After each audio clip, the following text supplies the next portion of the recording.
Hello दोस्तों। तो देखिए, आज हम जो पढ़ेंगे वो है 5 जून 2021 का insight current affair plus PIB notes. ठीक है, ये सब हम अंदर देख ही लेंगे। तो डायरेक्ट टॉपिक की तरफ चलते हैं। देखिए, जीएस पेपर 2 से यूनिट आप देख ही रहे हैं, एसडीजी इंडिया इंडेक्स 2020 से 21। तो संदर्भ क्या है? तो हाल ही में जो है नीति आयोग ने जो एसडीजी 2020 से 21 है उसको जारी किया है। ठीक है, अब इसके बारे में देख लेते हैं। तो ये कब शुरू किया गया था? दिसंबर 2018 में। ठीक है, तो इसके आपको पता ही होंगे 17 गोल्स कौन कौन से हैं। ठीक है, तो ये सूचकांक जो है भारत में व्यापक रूप से जो एसडीजी है उसको प्राप्त करने की दिशा में की गई जो प्रगति है उसकी निगरानी के लिए प्राथमिक उपकरण बन गया है। ठीक है, अब देखिए ये सूचकांक करता क्या है? जो हमारे राज्य या केंद्र शासित जो प्रदेश है उसमें जो वैश्विक जो लक्ष्य है ना एसडीजी है, उन पर इन्हें रैंकिंग देकर उनके बीच कंपटीशन को, प्रतिस्पर्धा को क्या करता है? बढ़ाता है। ठीक है, तो एसडीजी जो 2020 से 21 जो है उसमें जो है यूएन के सहयोग से इसे विकसित किया गया, यूनाइटेड नेशन। यह जो ये मंत्रालय मोस्पी, उसका जो एनआईएफ मंत्रालय है, राष्ट्रीय संकेतक फ्रेमवर्क। ठीक है, मोस्पी गया सांख्यिकी एवं कार्यक्रम कार्यान्वयन मंत्रालय। तो उसके साथ जो है 115 जो संकेतक होते हैं उन पर सभी राज्यों और केंद्र शासित प्रदेशों की जो है प्रगति को जो है मेजर करता है।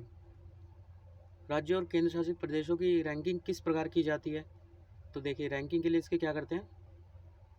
तो इसके अंतर्गत जो राज्य और केंद्र शासित प्रदेश है उनके लिए 16 है एसडीजी, ये 16 ये 17 जो है गोल्स है टोटल।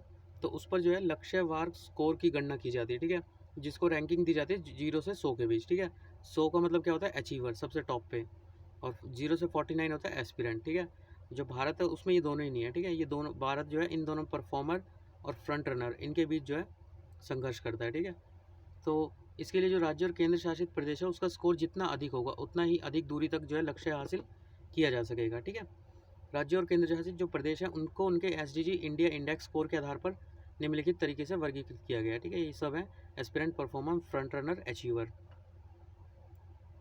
वर्तमान में जो प्रतियोगी और लक्ष्य हासिल है, मतलब ये पहला और चौथा, इसमें करने वाली श्रेणी में कोई राज्य शामिल नहीं है।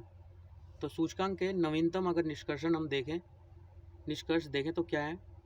तो भारत की जो रैंकिंग थी 2019 में 60 थी, वो बढ़कर 2020 से 21 में कितनी हो गई? 66 हो गई, मतलब 6 अंकों का उसमें सुधार हुआ है। तो ये 6 अंकों का जो सुधार हुआ वो किस पे हुआ है?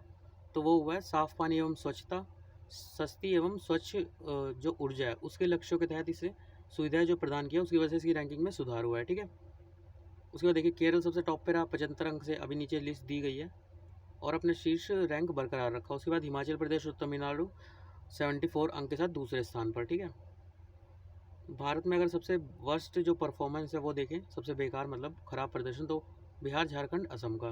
चंडीगढ़ अगर यूटी की बात करें, यूनियन टेरिटरी, केंद्र शासित प्रदेश, तो 79 अंक के साथ टॉप पर रहा। ठीक है, इसके बाद दिल्ली 68 का स्थान रहा। ठीक है, ये देखिए ये जो लिस्ट है वो दे रखी है। तो केरला, ये मतलब टॉप 5 पोजीशन, बॉटम 5 पोजीशन। ठीक है, वीडियो पॉज करके एक बार देख लीजिएगा। उसके बाद देखिए ये अलग जो फिगर है, अगर मैं पीडीएफ भेजता हूँ उसमें आप देख सकते हैं। तो इसमें जो है अलग अलग जो स्टेट्स हैं उनका रैंकिंग दे रखी है, जैसे नो पॉवर्टी तमिलनाडु, दिल्ली। ठीक है, उसके बाद ज़ीरो हंगर में जैसे केरला और चंडीगढ़ दे रखा है। ठीक है, पीडीएफ भेज रखे हैं, उसमें थोड़ा इसे जूम करके पढ़ लीजिएगा अगर आपको अलग अलग स्टेट्स का देखना है उनका क्या हो रहा परफॉर्मेंस। उसके बाद देखिए clean energy ministerial industrial deep decarbonisation initiative.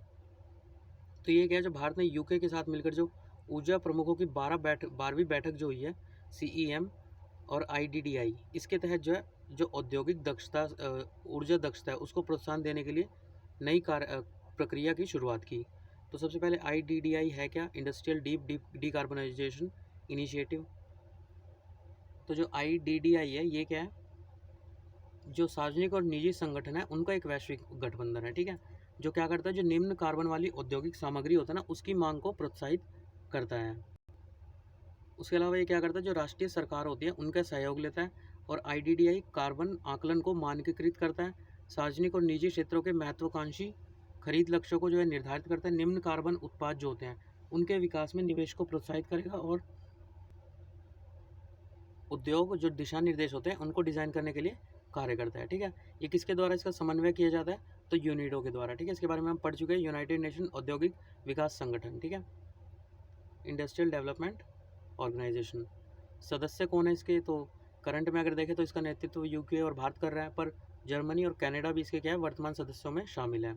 उसके बाद CEM देखते हैं, क्लीन एनर्जी मिनिस्ट्रियल, ये क्या है, तो इसकी स्थापना 2009 में जो कोपनहेगन है ना, डेनमार्क में है ये, इसमें आयोजित पार्टियों के लिए जलवायु परिवर्तन सम्मेलन पर जो UN के फ्रेमवर्क कन्वेंशन थी उसमें की गई थी। ठीक है, यह क्या करता है, ये एक उच्च स्तरीय वैश्विक मंच है जो कि क्या करता है, स्वच्छ ऊर्जा प्रौद्योगिकी को आगे बढ़ाने वाली जो नीतियाँ और कार्यक्रम होते हैं उनको बढ़ावा देता है। ठीक है, उसके अलावा अनुभव और सर्वोत्तम पद्धतियों को साझा करने तथा वैश्विक स्वच्छ जो ऊर्जा अर्थव्यवस्था है उसमें पारगमन करने को भी ये प्रोत्साहित करता है। ठीक है, भारत सहित जो है 29 देश जो है CEM में जो है शामिल है। उसके बाद देखिए GS पेपर 3 से ही है, साइंस एंड टेक से, तो LEO उपग्रहों के माध्यम से इंटरनेट सेवा। ठीक है, तो ये क्या है, ये एक तरह के जैसे अभी रशिया ने जो है 36 उपग्रह, वहाँ के एक प्राइवेट कंपनी है उसने 36 उपग्रह यहाँ पे लॉन्च किए हैं जो कि वन वेब जिसे बोलते हैं, जो कि क्या होती है, लोअर अर्थ ऑर्बिट, मतलब पृथ्वी की एक निचली कक्षा होती है। ठीक है, एक तो जहाँ पे हम जो अपने मेन वो होते हैं उपग्रह वो लॉन्च करते हैं, एक उसके नीचे वाली जो पृथ्वी के आस 500 से 2000 के बीच किलोमीटर के बीच में ये होती है LEO। ठीक है, तो इसी के साथ जो वन वेब है, जो LEO मतलब जिसे बोलते हैं, उसमें जो है कुल उपग्रहों की संख्या 218 हो गई है, जो कि उपग्रह वनवेब के 648 LEO उपग्रह बेड़े का ही एक भाग है। ठीक है, वनवेब का LEO इंस्टाग्राम प्रोग्राम अगर देखें तो इसका जो उद्देश्य है वो क्या है, LEO उपग्रहों के माध्यम से जो यूके, अलास्का, उत्तरी यूरोप, ग्रीनलैंड, आर्कटिक समुद्र और कनाडा, इनमें इंटरनेट कनेक्टिविटी का विकल्प उपलब्ध कराना है। मतलब कहीं ऐसे एरिया होते हैं जहाँ पे इंटरनेट की पहुँच जो है कम होती है। ठीक है, इन देशों में जैसे जहाँ पे जैसे आइस वगैरह होते हैं, ठीक है, तो वहाँ पे कम होती है, तो वहाँ पे जो है इंटरनेट की सेवा उपलब्ध कराई जाएगी इनकी वजह से। ठीक है, तो कंपनी ने क्या किया, इस साल के अंत से पहले जो है इंटरनेट चालू किए जाने की संभावना व्यक्त की है। ठीक है, वन वेब जो है इस कार्यक्रम को 5 to 50 सर्विस नाम दिया गया, जिसके तहत जो 50 डिग्री अक्षांश होता है ना, उसके उत्तर में स्थित सभी क्षेत्रों में इंटरनेट कनेक्टिविटी सेवाएं प्रदान की जाएगी। ठीक है, तो इसके लाभ क्या होंगे LEO के, देखिए जो हमारी मेन वो होता है ना, जो मेन हमारे उपग्रह होता है वो 36,000 किलोमीटर की दूरी पर स्थित भूस्थैतिक कक्षा उपग्रह होते हैं। ठीक है, उसकी तुलना में ये जो 500 से 2000 किलोमीटर की दूरी पर जो है स्थित होगा। ठीक है, जो ये उपग्रह है ये पृथ्वी का नज़दीकी से परिक्रमण करेगा, मतलब पास से ही गुजरेगा, अतः ये पारंपरिक जो स्थिर उपग्रह प्रणाली है उसकी तुलना में जो है सशक्त सिग्नल एक तो भेजेगा। ठीक है, कोई चीज़ पास में है तो सशक्त सिग्नल आएगा उसका, और तेज गति प्रदान करने में जो है सक्षम होगा। चूँकि सिग्नल जो है फाइबर ऑप्टिक्स केबल प्रणाली की तुलना में अंतरिक्ष के माध्यम से अधिक तेज़ी से जो है गति करते हैं, इसलिए भले ही मौजूदा जमीन आधारित नेटवर्क से आगे ना निकल पाए, फिर भी जो है इसका मुकाबला करने में सक्षम होंगे। जो हमारे मेन जो उपग्रह हैं उनसे आगे तो नहीं निकल पाएगी इसकी स्पीड, पर उनका जो है मुकाबला करने में सक्षम होंगे। ठीक है, अभी चुनौतियों में हम पढ़ेंगे क्यों जो है ये मुकाबला नहीं कर पाएंगे। ठीक है, ये तीनों पॉइंट समझ में आ गए। मतलब जैसे कि 36,000 किलोमीटर एक तो हैगा, ठीक है, जो हमारे नॉर्मल वो है वो इतनी किलोमीटर दूर है, और ये 500 से 2000 है। ठीक है, उसकी वजह से ये क्या है, तेज़ गति से इंटरनेट करने में सक्षम होते हैं, पर फिर भी जो है ये इनका मुकाबला करने में मतलब इनसे आगे नहीं निकल सकते, पर इनका मुकाबला करने में सक्षम होते हैं। ठीक है, तो इनका रीज़न क्या है कि ये तेज़ गति से क्यों इंटरनेट को जो है दे नहीं पाते, तो यहाँ पे देखिए जो LEO है वो उपग्रह जो है 27,000 किलोमीटर प्रति घंटा की से यात्रा करते हैं। ठीक है, मतलब इतनी तेज़ी से अर्थ का चक्कर लगाते हैं। ठीक है, ऑलमोस्ट 90 से 120 मिनट में एक चक्कर पूरा कर लेते हैं। ठीक है, तो इसकी वजह से मान लीजिए आप यहाँ पे हैं पृथ्वी के इस पॉइंट पे, ठीक है, आपके पास LEO का एक वो है उपग्रह है। ठीक है, तो आपके पास सिग्नल आया, पर ये इतनी तेज़ी से जाता है कि आपके पास दोबारा सिग्नल आने में से मतलब दोबारा चक्कर काट के आना पड़ेगा, पर आपका सिग्नल जो है स्टेबल नहीं होगा। ठीक है, इसकी वजह से जो है ये एक विशाल मात्रा में इनको जो है यहाँ पे जैसे अभी देखा हमने 218 अभी तक छोड़े जा चुके हैं, तो ताकि एक तरह से पूरा ऐसे यहाँ पे मान लीजिए एक गया दूसरा आ गया, उसका सिग्नल पकड़ लिया। ठीक है, काफ़ी तेज़ी से जो है ये आते रहते हैं और आपको सिग्नल देते जाएंगे। ठीक है, अब इसकी आलोचनाएँ क्यों की जा रही हैं, तो इन परियोजना के जो अधिकांश भाग है वो किसके द्वारा संचालित किया जाता है, निजी कंपनियों के द्वारा। ठीक है, जिससे जो शक्ति संतुलन है वो देशों से हटकर जो है कंपनियों पर आ गया, प्राइवेट कंपनियों पर। उसके अलावा इसमें कई राष्ट्र भी जो है भागीदार हैं।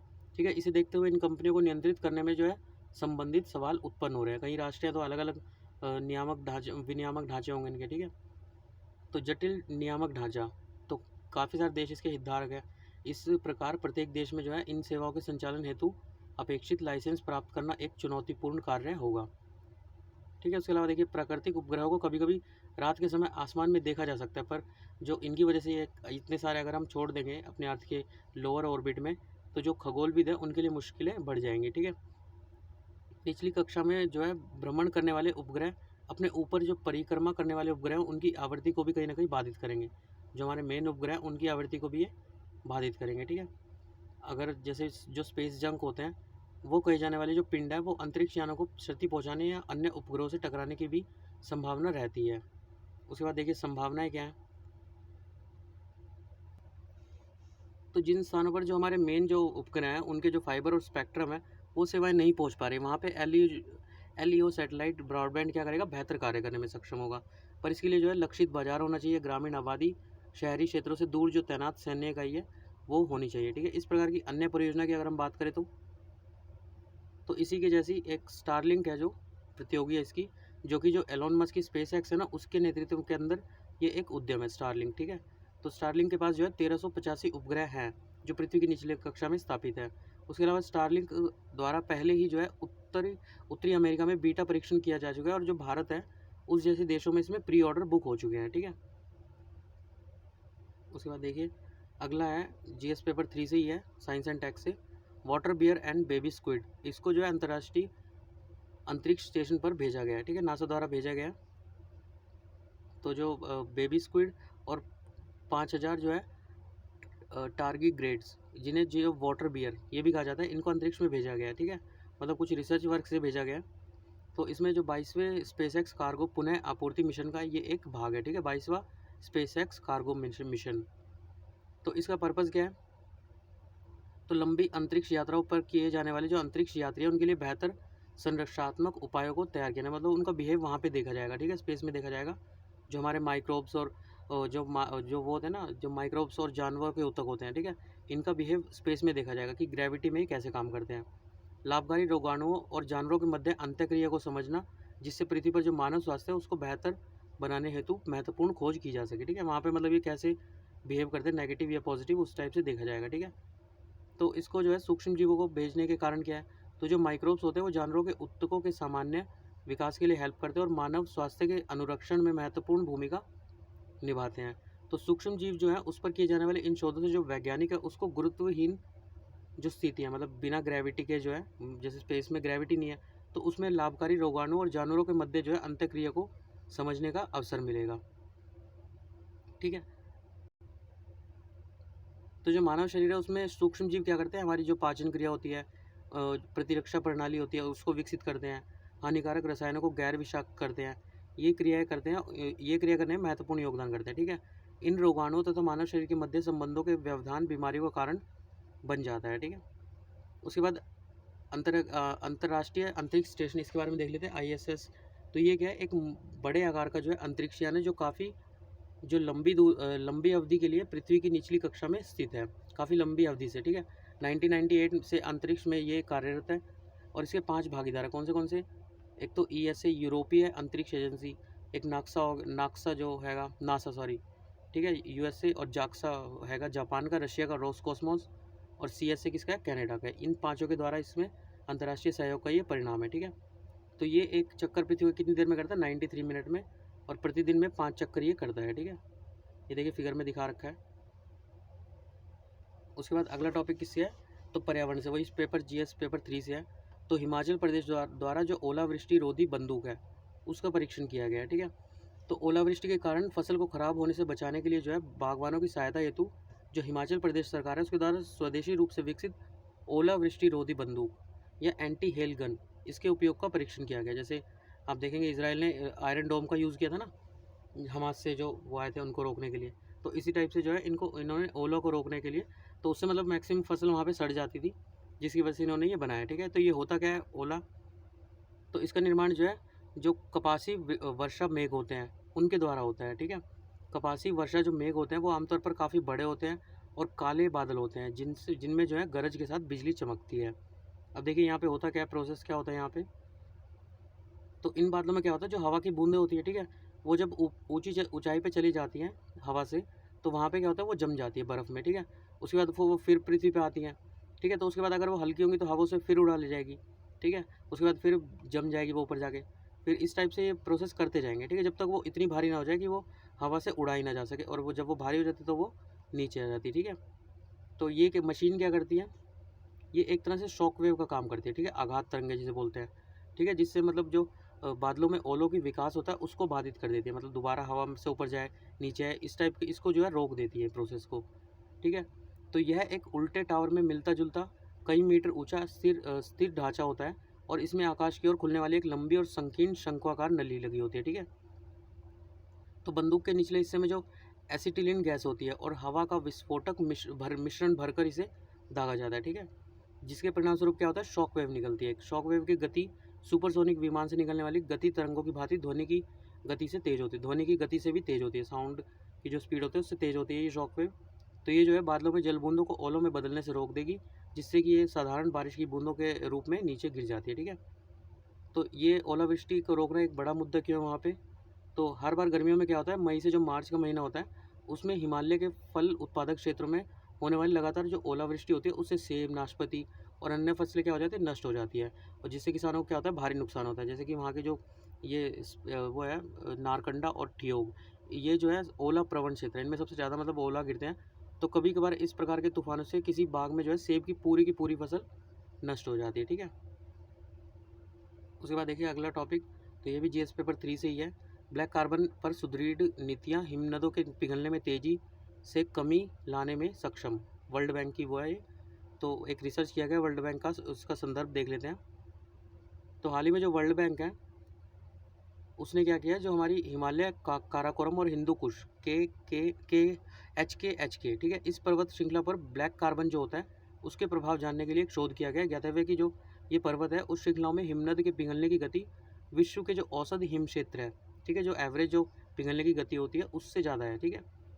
तो इस रिपोर्ट का शीर्षक क्या है, हिमालय के ग्लेशियर, जलवायु परिवर्तन, ब्लैक कार्बन और क्षेत्रीय लचीलापन मतलब रेजिलियंस।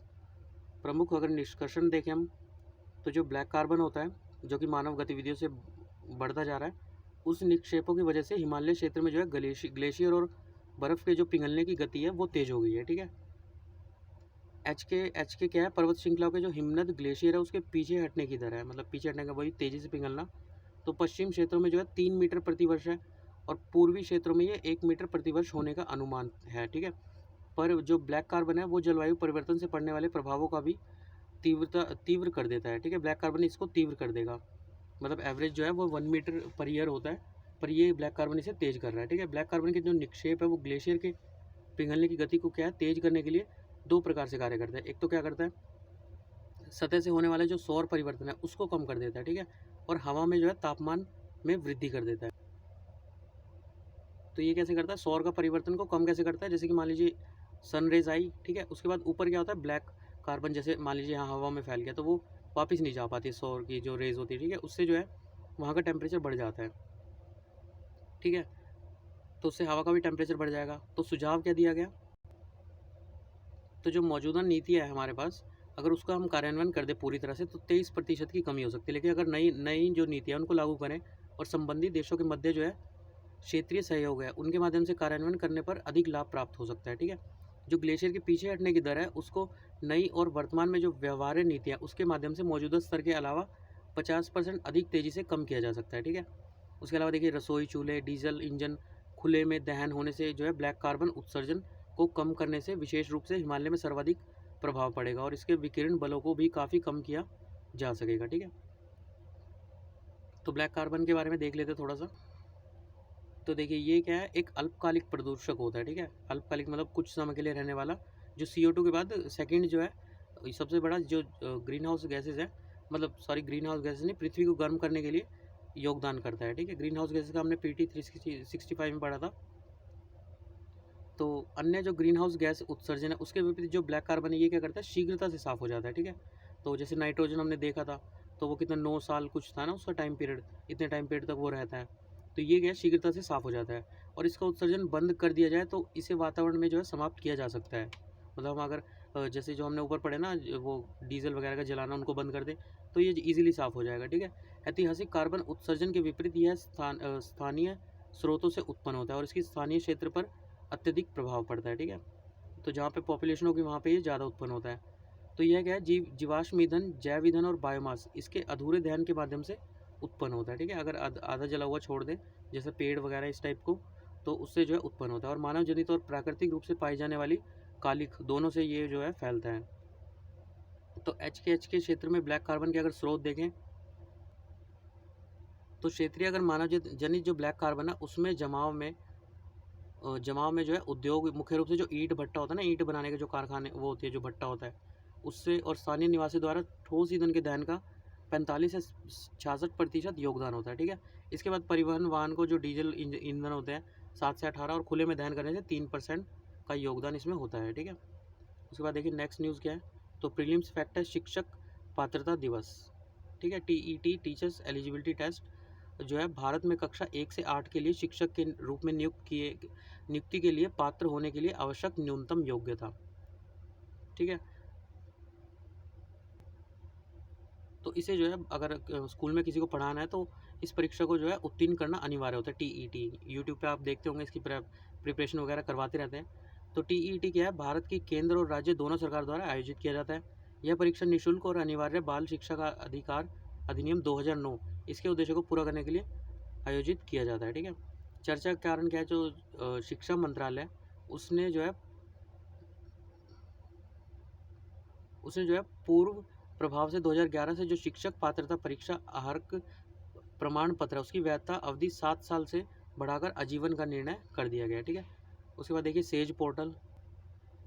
तो हाल ही में जो है, जो सामाजिक न्याय और अधिकारित मंत्री द्वारा जो सेज है उसको लॉन्च किया गया। सेज पोर्टल ये क्या है, senior care ageing growth engine, मतलब जो बुजुर्ग व्यक्ति है उनकी सहायता के लिए। ठीक है, तो यह पोर्टल क्या है, विश्वसनीय जो स्टार्टअप द्वारा बुजुर्गों की देखभाल संबंधी उत्पाद और सेवाएं उनके लिए जो है वन स्टॉप केंद्र बनेगा।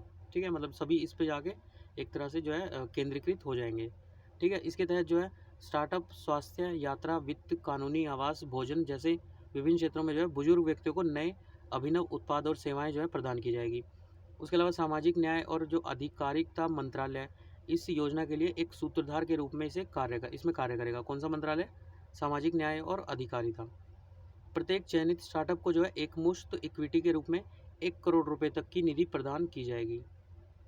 ठीक है, ऑपरेशन सागर आरक्षण 2, अब ये क्या है,